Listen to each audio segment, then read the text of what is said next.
my little poppets. Ooh, what a special story time it is today. It's very exciting, isn't it, Stinky? Yes, it is, because Christmas is almost upon us. Oh, I do love Christmas. Do you love Christmas, Stinky? Yes, you do. Well, we've been very busy decorating the house, putting up stockings, haven't we? What's that? You've got your stocking here. Well, let me have a look. Is there anything in it, dear? No, there's nothing in it yet, but on Christmas Eve we can hang that up, and Santa Claus might put something in it, mightn't he? Let's hope he does. Yes, well, I suppose we should get on with the story, and we're going to read a classic, and that is The Night Before Christmas. Thank you, Stinky dear. It's a good one, this one. And I think Christmas time is the perfect time to read The Night Before Christmas. So we'll pop Stinky down here for just a moment. The Night Before Christmas. And here we go, my little puppets. It was the night before Christmas when all through the house not a creature was stirring, not even a mouse. And there's the lovely house there in the snow. How pretty does that look? It looks lovely. The stockings were hung by the chimney with care, in hopes that St. Nicholas soon would be there. The children were nestled all snug in their beds, while visions of sugar plums danced in their heads. And there they all are, tucked up there in bed, all together, sleeping soundly. They do look very cosy. Mamma in her kerchief and I in my hat had just settled our range for a long winter's nap.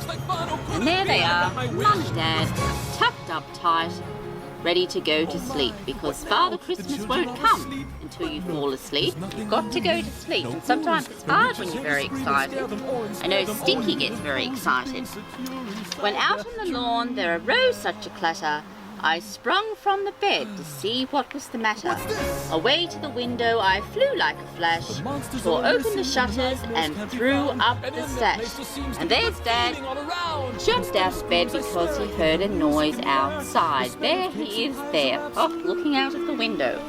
I wonder what he can see. The moon on the breast of the new fallen snow gave the lustre of midday to objects below, when what to my wondering eyes should appear but a miniature sleigh and 8 tiny reindeer. And there they are, the reindeers up there, and dear old Father Christmas. I think Dad should get back in bed, I think. He needs to hurry up.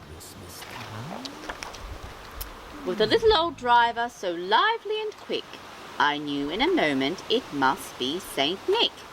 And there he is, dear old Father Christmas there, getting ready to deliver the toys to all the boys and girls.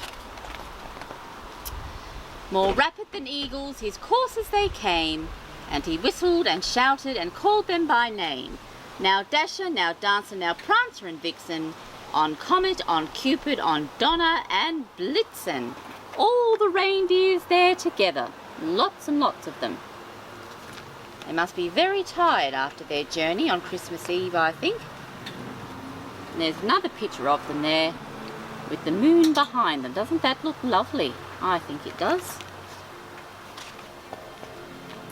To the top of the porch, to the top of the wall, now dash away, dash away, dash away all, as dry leaves that before the wild hurricane fly, when they meet with an obstacle, mount to the sky. And there's Santa there with a full sack of toys, ready to deliver them all to good boys and girls. So up to the housetop the coursers they flew, with a sleigh full of toys and St. Nicholas too. There he is there in his sleigh, bag full of toys, a very full sack. And then in a twinkling I heard on the roof the prancing and pawing of each little hoof, as I drew in my head and was turning around. Down the chimney St. Nicholas came with a bound. And there we are, with some lovely decorations from the Christmas tree, I think. How pretty. He was dressed all in fur from his head to his foot, and his clothes were all tarnished with ashes and soot. Well, I suppose that would happen when he comes down the chimney. I'm afraid that's one of the things that would happen. You would get covered in ash and in soot. But oh well, I suppose he's used to that. A bundle of toys he had flung on his back, and he looked like a peddler just opening his pack. His eyes how they twinkled, his dimples how merry. His cheeks were like roses, his nose like a cherry. Oh, his nose like a cherry. Fancy that. He does look a very happy fellow, I think. His droll little mouth was drawn up like a bow, and the beard of his chin was as white as snow. And there's Santa putting all the toys out for the children. How exciting! So many toys. The stump of a pipe held tight in his teeth, and the smoke it encircled his head like a wreath. And there he is there, dear sweet Santa Claus. He had a broad face and a little round belly that shook when he laughed like a bowl full of jelly. Oh, it shook like a bowl full of jelly. Well, I do like jelly, I have to say, it's delicious. I must have some soon, I think, perhaps on Christmas Day. He was chubby and plump, or a jolly old elf, and I laughed when I saw him in spite of myself. A wink of his eye and a twist of his head soon gave me to know I had nothing to dread. So there he is, my little poppets, and he's getting ready to go back up the chimney again. On to the next house. He spoke not a word, but went straight to his work, and filled all the stockings, then turned with a jerk. Well, he's not quite done because he's got more toys to put out. There he is, filling up a stocking. It's a lovely green one. What a lucky boy or girl. And laying his finger aside of his nose, and giving a nod up the chimney he rose.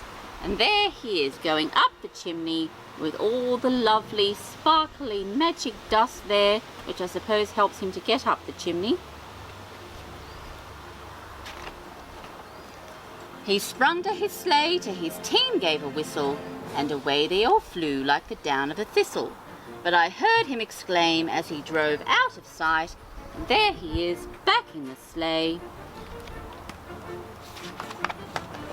Ah, Merry Christmas to all, and to all a good night. And there he is, wishing everyone a Merry Christmas. How lovely. Oh, the night before Christmas. The end. And there he is there. Oh, the night before Christmas. Well, that's a lovely book. I do like that one. And I know there's probably many poppets out there that have heard that story before, but it's a classic and I love it, so I couldn't resist not reading that one. Well, my little poppets, the next story that I am going to read to, well, I'm going to tell it to you actually, and it's called The Lost Christmas Doll. Now, this story was one that was told to me by my grandmother, Grandmother Waffle. And what happened a long time ago, Grandmother Waffle woke up to the sound of crying, and it was very early on Christmas morning. So she got out of bed and she put on her warm coat and her slippers, and she went out into the garden. Once she was outside, she was greeted by a lovely little red robin. She said, "Good morning, Robin." She said, "Merry Christmas, dear." And the little robin said, "Good morning, Grandmother Waffle, and Merry Christmas to you." He said, "I know, Grandmother Waffle, it's Christmas morning and you're normally up early, but it is particularly early even for you. Why are you up so early?" And she said, "Well, little robin, I was woken by the sound of crying, so I've come outside to see where the sound is coming from. I don't suppose you know, do you, dear?" she said. So the little robin told Grandmother Waffle it was coming over from the garden, where there was a lovely patch of forget-me-nots growing. Now, for those little poppets out there, if you don't know what forget-me-nots are, they're a lovely group of flowers. They normally grow in a group or in a bunch, and when they sort of move in the wind, they sway like a pretty blue carpet. They're quite lovely. So she walked over to where the forget-me-nots were growing, and there amongst the flowers was a little doll. So she bent down and she said, "Dear sweet little dolly, why are you lying here in the garden amongst the forget-me-nots?" And the little doll looked at Grandmother Waffle with tears streaming down her face, and she said, "Grandmother Waffle, I was up in Santa's sack of toys and I fell out and I landed here in the garden. I tried calling out to him, but the only thing that I could hear was the sound of sleigh bells fading away into the distance, and I'm lost. I don't know what to do," said the sweet little doll. Grandmother Waffle picked up the little doll and she said, "You must come inside with me." So she took the little doll inside, she dried the little dolly's tears, and she wrapped her in a warm blanket, and the two of them sat by the fire and sipped a lovely hot cup of tea, because as you know, I do love a hot cup of tea, and so does Grandmother Waffle. Well, she did. Anyway, from that day on, the lost little Christmas doll had a home and she lived with Grandmother Waffle. Now, when Grandmother Waffle was too old to look after the lost Christmas doll, I am happy to say that it is my job now to look after the lost Christmas doll. And I have her here, so I'm going to bring her out for you to meet.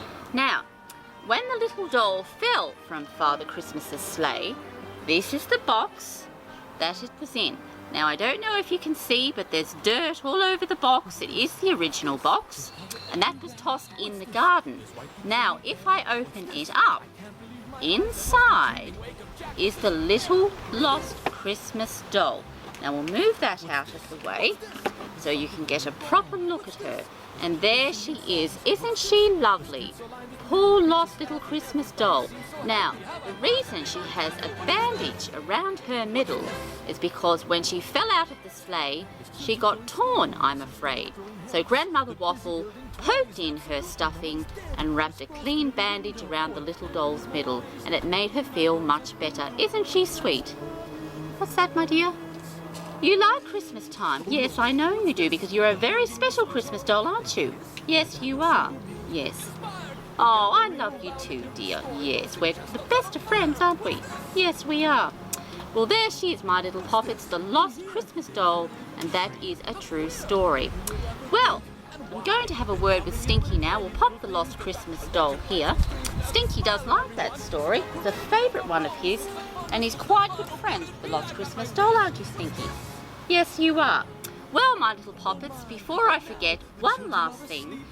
From Stinky and myself, we would like to wish you all the little poppets who watch Storytime, or mums and dads, or whoever else likes Storytime, we'd like to wish you a most merry and happy and magical Christmas. And we hope that you have a very bright and happy new year, don't we, Stinky? Yes, we do. So from all of us here, my little poppets, until next time, bye! The sights, the sounds, they're everywhere and all around. I've never felt so good before. This empty place inside of me is filling up. I simply cannot get enough.